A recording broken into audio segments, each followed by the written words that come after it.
Konkrétně zvůd Brno, čvůd Praha. Ne, teď si to pamatuju, ještě jednou. Konkrétně z VUT Brno, ČVUT Praha, VŠB Ostrava.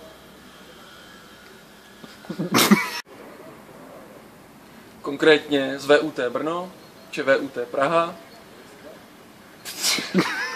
Připravím píčo.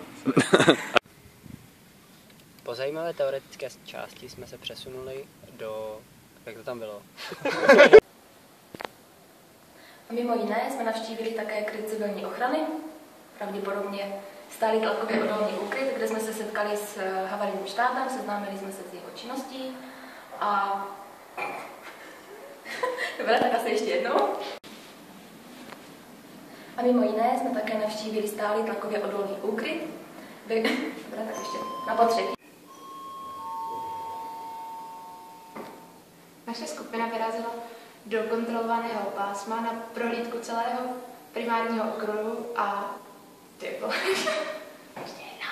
Dostali jsme se do skladu jak čerstvého paliva, tak i do kurva.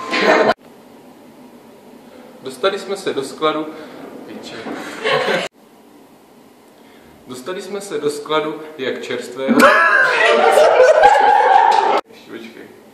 Musím trošku uklidnit. To mi tady Vyzkoušet si tak odstavení reaktoru a zažít simulaci. Vyzkoušet si tak odstavení reaktoru a zažít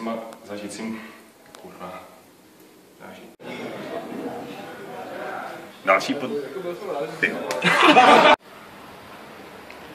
V úterý jsme se kromě přednášek vypravili taky do rozvodny Slavětice.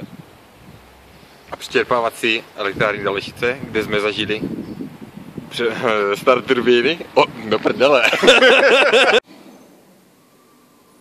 Následující den jsme měli poutaté přednášky. Následující den jsme měli